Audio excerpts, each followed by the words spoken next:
मेघनाद की मृत्यु के बाद पत्नी सुलोचना का क्या हुआ। सुलोचना वासुकी नाग की पुत्री और लंका के राजा रावण के पुत्र मेघनाद की पत्नी थी। लक्ष्मण के साथ हुए एक भयंकर युद्ध में मेघनाद का वध हुआ। उसके कटे हुए शीश को भगवान श्री राम के शिविर में लाया गया था। अपने पति की मृत्यु का समाचार पाकर सुलोचना ने अपने ससुर रावण से राम के पास जाकर पति का शीश लाने की प्रार्थना की, किंतु रावण इसके लिए तैयार नहीं हुआ। उसने सुलोचना से कहा कि वह स्वयं राम के पास जाकर मेघनाद का शीश ले आए, क्योंकि राम पुरुषोत्तम हैं, इसीलिए उनके पास जाने में तुम्हें किसी भी प्रकार का भय नहीं करना चाहिए। रावण के महापराक्रमी पुत्र मेघनाद का वध करने की प्रतिज्ञा लेकर लक्ष्मण जिस समय युद्ध भूमि में जाने के लिए प्रस्तुत हुए, तब राम उनसे कहते हैं, लक्ष्मण, रण में जाकर तुम अपनी वीरता और कौशल से रावण पुत्र मेघनाद का वध कर दोगे, इसमें मुझे कोई संदेह नहीं है। परंतु एक बात का विशेष ध्यान रखना कि मेघनाद का मस्तक भूमि पर कदापि नहीं गिरना चाहिए, क्योंकि मेघनाद एक नारी व्रत का पालक है और उसकी पत्नी परम पतिव्रता है। ऐसी साध्वी के पति का मस्तक अगर पृथ्वी पर गिर पड़ा तो हमारी समस्त सेना का ध्वंस हो जाएगा और युद्ध में विजय की आशा त्याग देनी पड़ेगी। लक्ष्मण अपनी सेना लेकर चल पड़े। समर भूमि में उन्होंने वैसा ही किया।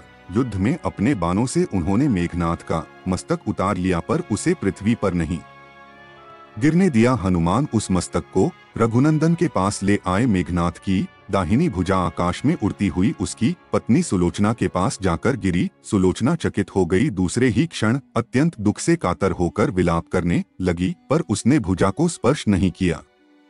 उसने सोचा, संभव है यह भुजा किसी अन्य व्यक्ति की हो। ऐसी दशा में पर पुरुष के स्पर्श का दोष मुझे लगेगा। निर्णय करने के लिए उसने भुजा से कहा, यदि तू मेरे स्वामी की भुजा है तो मेरे पतिव्रत की शक्ति से युद्ध का सारा वृतांत लिख दे। भुजा में दासी ने लेखनी पकड़ा दी। लेखनी ने लिख दिया, प्राण प्रिय, यह भुजा मेरी ही है। युद्ध भूमि में श्री राम के भाई लक्ष्मण से मेरा युद्ध हुआ। लक्ष्मण ने कई वर्षों से पत्नी, अन्न और निद्रा छोड़ रखी है। वे तेजस्वी तथा समस्त बैरवी गुणों से संपन्न हैं। संग्राम में उनके साथ मेरी एक नहीं चली। अंत में उन्हीं के बाणों से विद्ध होने से मेरा प्राणांत हो गया। मेरा शीश श्री राम के पास है। पति की भुजा लिखित पंक्तियां पढ़ते ही सुलोचना व्याकुल हो गई। पुत्र वधु के विलाप को सुनकर लंकापति रावण ने कर कहा, शोक न कर पुत्री, प्रत होते ही सहस्त्र मस्तक मेरे बाणों से कटकट के पृथ्वी पर लौट जाएंगे। मैं रक्त की नदियां बहा दूंगा। करुण चीत्कार करती हुई सुलोचना बोली, पर इससे मेरा क्या लाभ होगा।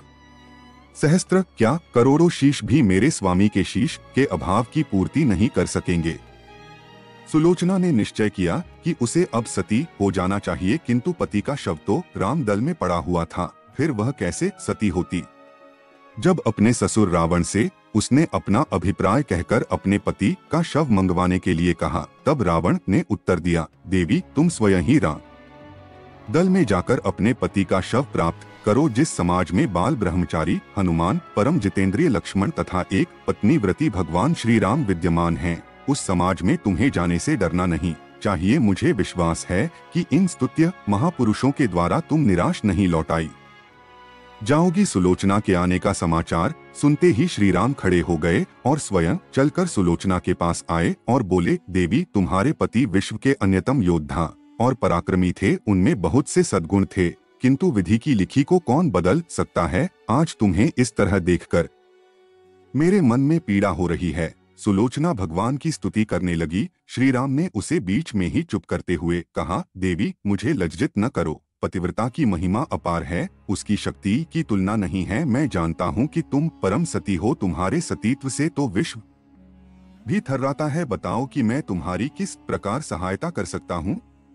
सुलोचना ने अश्रुपूरित नयनों से प्रभु की ओर देखा और बोली, हे राघवेंद्र, मैं सती होने के लिए अपने पति का मस्तक लेने के लिए यहाँ पर आई हूँ। श्री राम ने शीघ्र ही सम्मान सहित मेघनाद का शीश मंगवाया और सुलोचना को दे दिया। पति का छिन्न शीश देखते ही सुलोचना का हृदय अत्यधिक द्रवित हो गया। उसकी आंखें बड़े जोरों से बरसने लगी। रोते रोते उसने पास खड़े लक्ष्मण की ओर देखा और कहा, सुमित्रानंदन, तुम भूलकर भी गर्व मत करना कि इनका वध आपने किया है।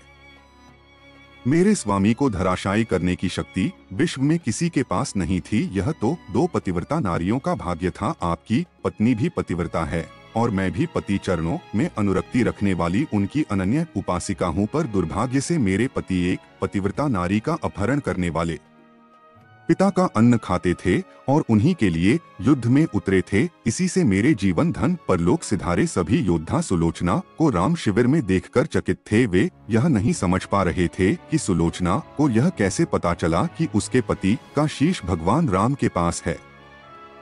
जिज्ञासा शांत करने के लिए सुग्रीव ने पूछ ही लिया कि यह बात उन्हें कैसे ज्ञात हुई कि मेघनाथ का शीश श्री राम के शिविर में है।